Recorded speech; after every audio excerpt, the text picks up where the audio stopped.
Yang pertama kita bahas adalah makna judul ini serumah, maksudnya adalah rumah tangga. Suami, istri, anak, menantu, bagaimana kita dalam satu rumah, walaupun mungkin berbeda tempat. Satu anaknya kuliah di luar negeri atau luar kota. Jadi bukan makna serumah, karena ada juga orang yang tinggal dalam satu atap, tapi berbeda keluarga, apartemen, kondominium. Jadi yang dimaksud dengan serumah di sini adalah satu ikatan rumah tangga atau bahasa Arabnya usrah. Lalu kemudian yang dimaksud dengan sejiwa ini dari bahasa Sanskerta, bahwa di dalam badan kita ini ada satu yang disebut dengan jiwa. Sedangkan fisiknya ini raga. Maka disebut dia dengan jiwa dan raga. Kalau bahasa agama kita, bahasa Islamnya zahir dan batin. Zahirnya itu adalah badan yang terdiri dari fisik, tulang, kuku, darah, daging, bulu. Sedangkan batinnya itu disebut dia dengan banyak nama, tapi sebetulnya dia satu. Batin itu disebut dengan ruh, karena dia ketika masuk ke badan itu ditiupkan. Rahaya ruhu, ruh. Dia disebut juga dengan qalb, karena sifatnya yang berbolak-balik. Yusbihu mu'minan wa yumsi kafiran, pagi beriman, petang kafir. Disebut juga dia dengan nafs, karena dia adalah hakikat diri, karena dia adalah nafas. Disebut juga dia dengan fuad, karena dia ketika sudah stabil. Maka ketika Nabi Muhammad itu disifati dengan ma kadzabal fuadu ma ra'a. Tidaklah fuad itu bohong, tertipu ketika melihat. Ini dalam peristiwa Isra dan Mi'raj. Dia disebut dengan qalb, disebut dengan fuad, disebut dengan nafs, disebut juga dengan akal. Akal karena dia yang mengikat hawa nafsu. Akal artinya tali yang mengikat. Jadi bendanya satu tapi disebut dengan banyak nama sesuai dengan sifatnya. Ketika Islam datang, maka sesungguhnya nenek moyang kita sudah mengenal itu. Makanya dalam lagu kebangsaan Indonesia Raya disebut bangunlah jiwanya, bangunlah badannya. Jiwanya dulu, baru badannya. Karena Indonesia itu tidak hanya muslim, maka yang dipakai itu tidak bangunlah rohnya. Karena mungkin istilah itu tidak dipakai di suku dan agama lain.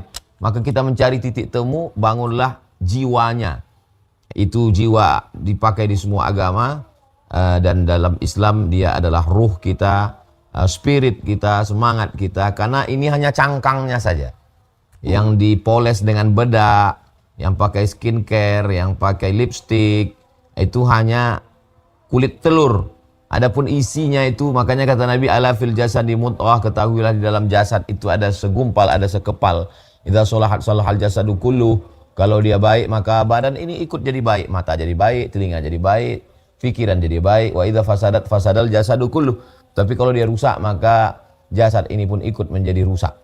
Maka judul kita sangat tepat sekali, satu rumah secara fisik tapi tidak sejiwa. Na'udzubillah, kita maunya satu rumah dan satu jiwa, sehingga badan kita tinggal mengikut saja. Senyuman yang terpancar dari wajah seorang anak ke orang tua itu karena jiwanya. Adapun wajah merengut, marah, itu juga adalah pancaran dari jiwa. Makanya disebut mata itu jendela jiwa. Jadi dari mata orang kita sudah tahu bahwa sesungguhnya di dalam itu ada kebencian yang amat sangat mendalam. Jadi itu judul serumah tapi tidak sejiwa. Kita mau satu rumah, satu jiwa. Nah, pembahasan yang ketiga adalah bahwa yang dimaksud dengan sejiwa itu artinya kita punya satu arah. Jadi kalau kita naik mobil, mobil itu ada badannya. Adapun supir ini, kita mesti searah antara supir, kondektur, penumpang di dalam. Kita mau kemana ini? Apakah dari Jakarta mau ke Bandung atau dari Surabaya? Supaya tidak kacau nanti di perjalanan. Maka dalam perjalanan, idza kuntum salasatan fi safarin, kalau kamu ada 3 orang musafir, falyu'ammiru ahadakum. Hendaklah satu orang diangkat menjadi pemimpin. Kalau 3 orang saja mesti ada satu, apalagi dalam sebuah keluarga ada suami, ada istri, ada ayah, ada ibu, ada anak, ada menantu, maka mesti ada satu yang pemimpin. Makanya dalam Al-Quran disebut ar-rijalu qawwamuna 'alan nisa. Laki-laki itu jadi pemimpin. Salah satu kata Nabi tanda akhir zaman nanti adalah li khamsina mra'atan, 50 perempuan, al-qayyimul wahid. Ada satu, selalu diterjemahkan orang satu laki-laki, 50 perempuan. Kalau kita lihat dalam hadis itu tidak digunakan rajulun. Tidak digunakan khamsuna mra'atan rajulun wahid, tidak. Tapi digunakan kata al-qayyimul wahid. Maknanya laki-laki yang bisa jadi pemimpin. Jadi banyak laki-laki, tapi dia tidak bisa jadi pemimpin, dia tidak bisa jadi suami, dia tidak bisa jadi ayah. Dia hanya sekedar laki-laki. Jadi bukan laki-laki hanya sekedar jenis kelamin, tapi laki-laki yang punya ruh. Mau dibawa kemana ini anak, istri dengan keluarga ini, kemana arahnya. Nah, itu yang dimaksud dengan bahwa laki-laki itu spirit, ruhnya. Sehingga ada kalau kita dalam rapat, ada pertemuan, ada kumpul, kalau nggak ada orang itu rasa kita kehilangan semangat. Orang kita mengatakan semangat, orang barat mengatakan spirit, orang kita mengatakan ruh, orang barat mengatakan soul, save our soul, selamatkan ruh jiwa. Karena dia inilah yang akan menjadi perekat, magnetnya di rumah itu. Maka jangan sampai laki-laki kehilangan. Makanya laki-laki itu dikasih harta warisan 2 kali bagian perempuan. Bukan karena Islam diskriminatif, bukan karena Islam tidak adil. Islam adil, tapi supaya laki-laki punya harga diri. Karena laki-laki kalau dia punya uang, dia pede untuk ngomong, untuk bicara. Itu kenapa laki-laki dia disuruh punya pendidikan yang baik, yang bagus. Supaya apa? Supaya dia dihormati oleh istrinya, oleh anak-anaknya. Sehingga cakapnya didengar. Langkahnya bisa diikuti, dia menjadi panutan bukan hanya sekedar jenis kelamin laki-laki. Itu poin yang kedua. Poin yang ketiga adalah man allafa kitaban faqad arada aqlahu 'alan nas. Siapa yang menulis buku, maka dia sudah membuka isi kepalanya kepada orang lain. Saya tidak tahu apa yang ada di kepala teman saya sebelum dia ngomong. Maka kita ada komunikasi. Ketika kita membaca buku Ustadz Fatih Karim, di situ kita tahu, oh ini isi pikiran-pikiran Ustadz. Mungkin kalau saya ngobrol 1 jam yang tertangkap oleh saya 20%. Tapi begitu beliau tuliskan dalam satu bukunya, oh ini ternyata keinginan-keinginan beliau. Begitu juga dengan saya. Tidak bisa ditangkap orang apa yang ada di kepala saya, yang ada di hati saya. Maka saya ungkapkan dalam bentuk 2 komunikasi. Komunikasi tulisan, menulis, kemudian komunikasi lisan. Maka bicara. Ada satu iklan teh Speak Up. Seorang istri membawakan teh ke suaminya, kata dia, ngomong dong.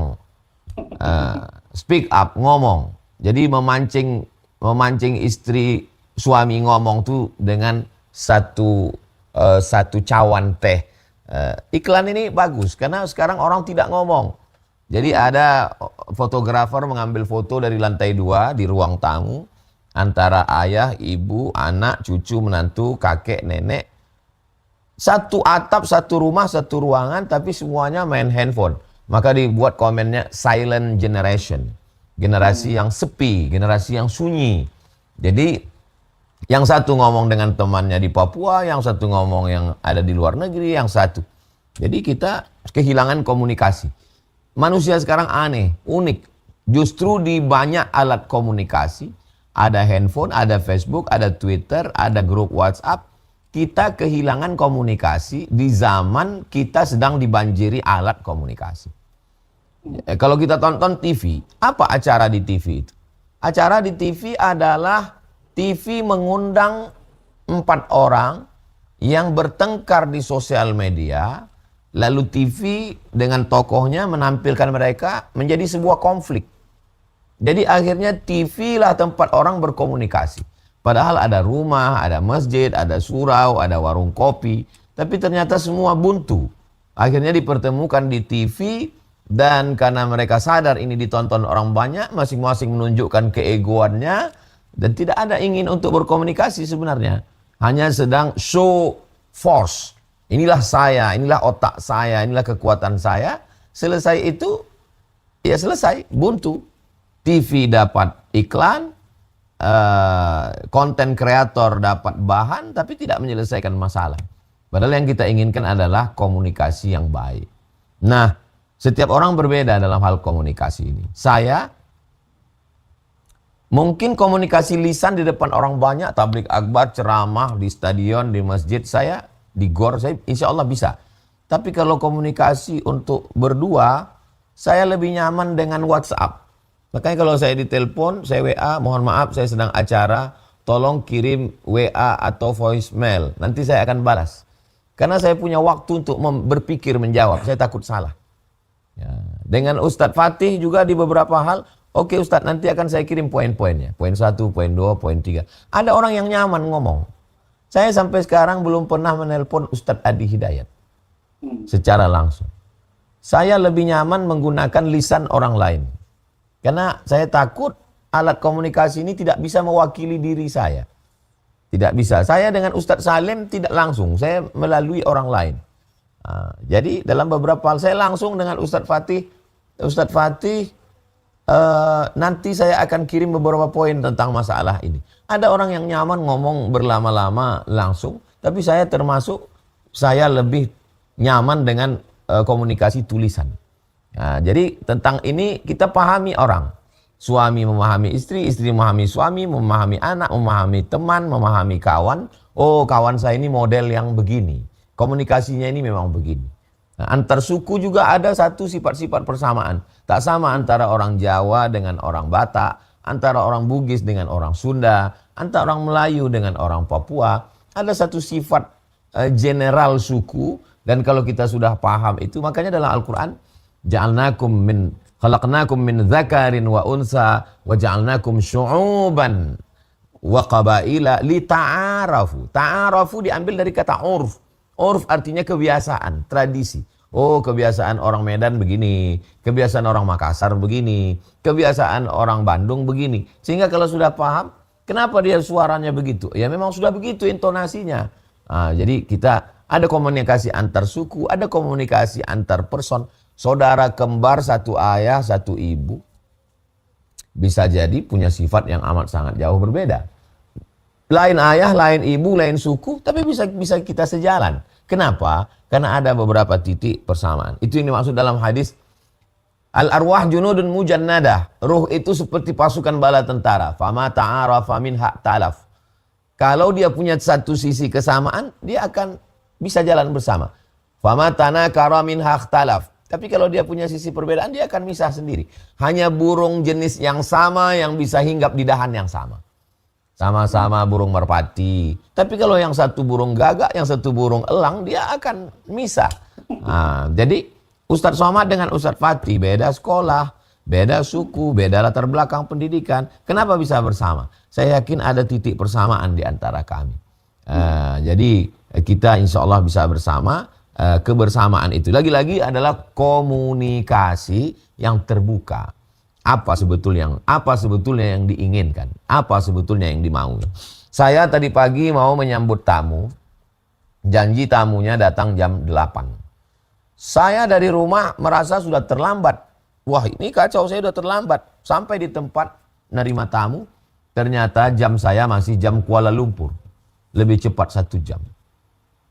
Sedangkan janji dengan tamu WIB waktu Indonesia Barat. Jadi tidak bisa kita melakukan sesuatu, pasti satu akan salah kalau tidak diseragamkan dulu. Kita seragamkan dulu jam kita ini jam mana. Lagi-lagi kuncinya adalah di komunikasi. 4. Tentu saja yang paling mendasar dalam sejiwa ini adalah masalah keyakinan. Bagaimana orang bisa satu meyakini bahwa keselamatan di akhirat itu adalah dengan percaya kepada Allah. Yang satu lagi mengatakan, ya kita nggak usahlah pikirkan keyakinan orang apa. Biarkan aja dia mau menyembah batu, menyembah kayu, yang penting dia baik. Ini nggak bisa, ini tidak bisa dikompromikan. Karena kepala rumah tangga dia mesti menanamkan ke istrinya, ke anaknya. Syarat yang pertama adalah asyhadu alla ilaha illallah wa asyhadu anna muhammadar rasulullah wa tuqimas salat wa tu'tiyaz zakah, bayar zakat, wa tasuma ramadan, puasa, wa tahujjal baita, engkau melaksanakan haji ke Baitullah, ini stata'ta. Ini poin rukun Islam ini tidak bisa ditawar. Jadi nggak bisa misalnya, ya udah yang penting kita happy, kita kumpul uang, nanti sama-sama liburan. Masalah hubungan saya dengan Tuhan itu personal. Jangan urus saya ya Dek ya, jangan urus saya ya Bang ya. Oh nggak bisa begitu. Karena dalam Islam, ar-rijalu laki-laki qawwamun. Dia yang meluruskan kekeliruan. Kekeliruan dalam memakai pakaian, kekeliruan berakidah. Nggak bisa kita bilang ke anak kita, saya sholat, kamu saya bebaskan mau menyembah apa itu urusan kamu. Yang penting kita keluarga yang bertanggung jawab terhadap diri kita sendiri. Hubungan dengan Tuhan adalah masalah personal. Ini nggak bisa. Ini tidak tawar-menawar. Ini adalah harga mati. Karena dalam Islam yang pertama kali adalah akidah. Makanya ada patung liberty pembebasan. Maka ada keyakinan liberalisme. Keyakinan yang meyakini bahwa kita tidak terikat dengan apapun. Liberty, liberal. Silakan kamu mau jadi ateis sekalipun. Yang penting kamu baik. Tidak melanggar aturan. Yang penting kamu pakai helm. Urus STNK, BPKB, pajak tidak mati, pakai sepatu, maka kamu akan bebas. Kamu tidak akan kena razia. Polisi tidak akan bertanya apa keyakinanmu. Apakah kamu musyrik atau tidak. Begitulah orang barat. Sedangkan kita dalam Islam yang pertama kali yang mesti kita sejiwa, satu visi, misi, satu tujuan adalah innad dina indallahil Islam. Berikutnya yang ibarat pohon kayu ini batangnya. Nah sekarang baru cabang-cabangnya. Ya, masalah karir. Apakah istri ini nanti akan bekerja, masuk kantor BUMN, perusahaan, atau dia akan di rumah ngurus anak? Ustadz Abdul Somad, saya ini selesai S1. Sekarang PNS. Tugas di satu kota. Kata suami saya, sekarang surga saya di bawah tapak kaki suami. Kata ibu saya sama ayah saya, yang muliakan kamu tuh saya.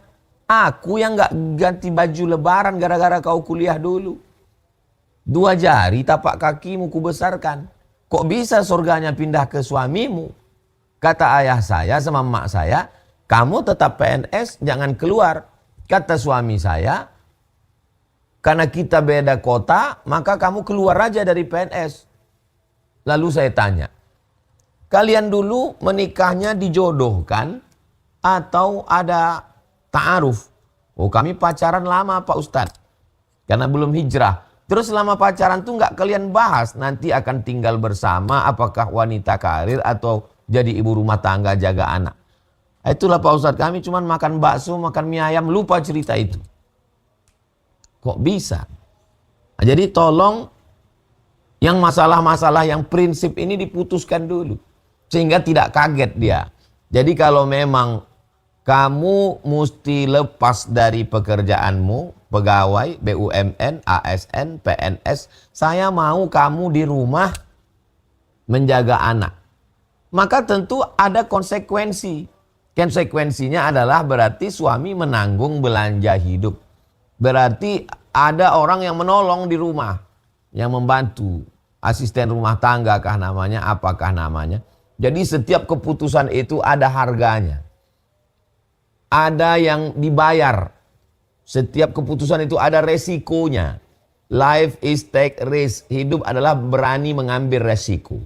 Kalau kamu masuk kerja, berangkat jam 7 pagi, pulang jam 4 sore, sampai rumah jam 5, macet sampai jam 6, berarti kamu mesti menebusnya dari jam 7, 8, 9, 10. Berarti selama 4 jam ini handphonemu mati. Karena kau sudah 10 jam tadi di luar sama orang lain. Tapi kau punya nilai lebih, kau ada gaji untuk membantu suami. Tapi kalau suami mengatakan aku tidak mau kamu kerja, kau hanya di rumah membesarkan anak, mengurus, kasih sayangmu tidak terbagi pada orang lain. Berarti ada kekurangan yang mesti ditutupi suami. Nah, sehingga begitu juga suami bukanlah dia sosok sendiri, dia punya ayah, dia punya ibu. Begitu juga dengan si istri tadi, bukan ujuk-ujuk tiba-tiba mereka ketemu. Mereka ini Dia ini bukan anak yatim dari panti asuhan, mohon maaf, bukan menyepelekan. Saya cuma mau kasih cerita bahwa si perempuan ini juga punya ayah. Si laki-laki baru kenal dengan dia kan setelah umur 25 tahun. Dari mulai dia TK, SD, SMP, SMA, S1, S2 kerja, siapa yang mau menanggung biaya dia selama ini? Maka pernikahan itu kan bukan antara dua person laki-laki perempuan, tapi dua keluarga besar menyatukan. Maka nikah juga adalah silaturahim. Nah, ini tentang masalah karir. Nah, kenapa ini dibahas setelah masalah akidah? Karena karir ini efeknya kemana-mana. Ini terkait tentang masalah pemasukan income, pekerjaan. Ini akan merembet, dia sistemik. Dia akan merembet kemana-mana. Karena kalau ini tidak diputuskan, dia akan menjadi snowball, bola salju yang bergelinding. Dia akan menjadi bom waktu yang suatu saat dia akan meletup, meledak, menghancurkan segalanya. Maka mesti satu arah. Kalau bisa berkomunikasi berdua, komunikasi. Kalau tidak putus, libatkan orang lain. Makanya perlu ada wa amruhum syura bainahum, bermusyawarah. Mungkin dia melibatkan konsultan rumah tangga, atau ada ustadz yang dipercaya, yang amanah, yang kira-kira bisa menyelesaikan masalahnya. Itulah untungnya sekarang kita punya ustadz. Yang ustadz yang saya maksud itu adalah manusia hidup. Sekarang banyak orang ustadznya AI. AI tidak bisa menyelesaikan masalah. AI itu hanya bank data.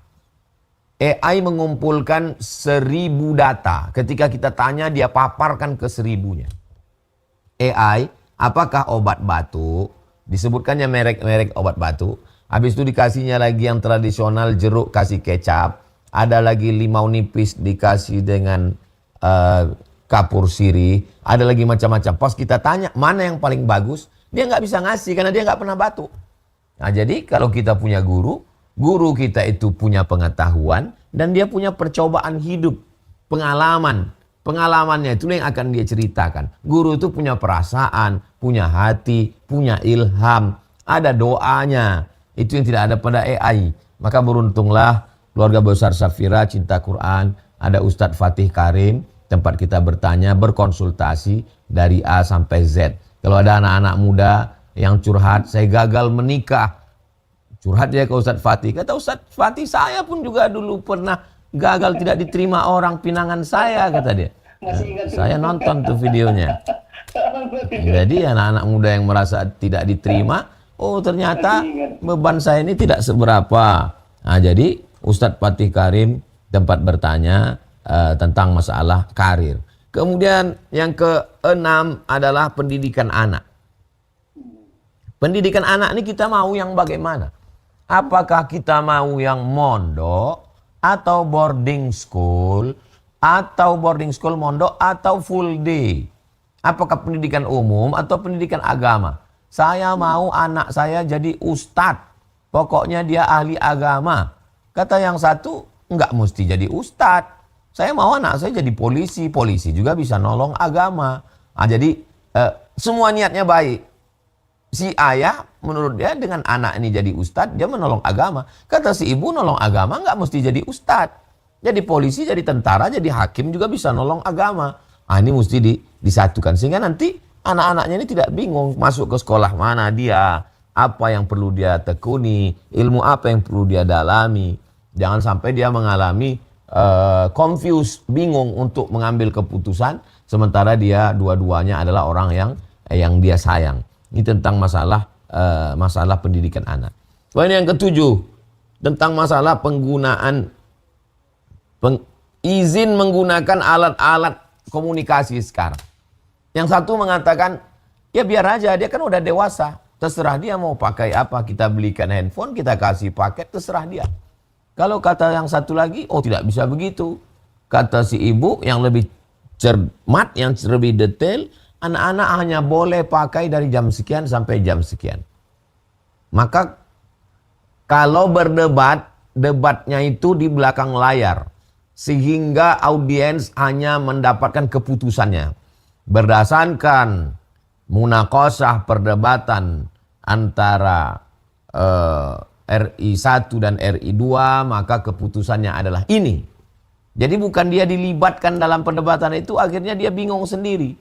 Atau dia lebih condong mau main game, dia katakan, oh yang bagus ini pendapat Bapak, karena Bapak mengatakan bebas saja pakai game, terserah, yang penting kamu bisa memahami kewajiban sebagai anak. Tapi kata si ibu nggak bisa, karena si ibu mengambil pelajaran, nggak ada dewasa, nggak ada istilah kamu kan udah dewasa, nggak ada dewasa. Menurut si ibu manusia ini nggak ada dewasa. Kenapa? Karena dia melihat suaminya pun adalah bayi besar yang tidak pernah dewasa. Maka menurut dia mesti ada jamnya, mesti dikontrol. Mesti dia pakai hanya hari Sabtu Ahad saja, hari sekolah nggak boleh. Nah, ini begitu juga tentang pemakaian kendaraan, segala macam yang terkait itu semua. Ini hanya contoh pernak-pernik kecil-kecil, remeh-temeh. Kalau diurut lagi ibarat pokok kayu, saya sudah jelaskan batangnya, sekarang cabangnya, ada ranting-rantingnya yang kecil lagi. Apakah mau jalan ke bukit atau ke pantai? Kalau ke bukit dingin, ke pantai panas, apakah mau ke mall atau ikut wisata religi? Nah, ini nampaknya sepele. Jangan main-main dengan orang yang mengalah. Orang mengalah itu bukan kalah. Orang yang mengalah itu dia mundur sejenak. Tapi gumpalan dalam hatinya bisa membesar dan satu saat pecah. Maka dalam Islam tidak ada mengalah. Yang ada itu memaafkan. Maaf diambil dari kata afa, ya'fu, afwan, ma'fun. Maaf artinya hapus sampai tak berkesan. Jadi kalaupun pendapat dia tidak dipakai, dia merasa tidak sedang menyimpan bara api dalam sekam. Dia mengatakan, oh pendapat kamu lebih bagus, lebih rasional. Adapun pendapat saya nggak dipakai saat ini, ya udah, nggak apa-apa. Tapi kalau disimpan itu ketika terjadi sesuatu, ibarat bom yang sudah siap meledak, tinggal menunggu pemicunya aja. Begitu dapat pemicu, bam, dia akan menjadi ledakan besar. Maka penggunaan sosial media. Kamu setuju nggak kalau saya punya FB? Kamu setuju nggak kalau wajah saya nanti diposting dilihat orang banyak? Nah, itu tidak bisa kita mengatakan ini wajah saya. Ini saya bertanggung jawab, saya sudah dewasa. Nggak bisa begitu. Kenapa? Karena ada ikatan hati, ada orang yang tidak hanya sekedar di komen di sosial media, dilihat orang aja bininya jantungnya bergetar. Ada orang lain saat dia jalan, orang lain melihat istrinya, dia melihat mata orang lain. Maka dia singkat cemburu, apalagi kalau sampai di komen di FB, di IG.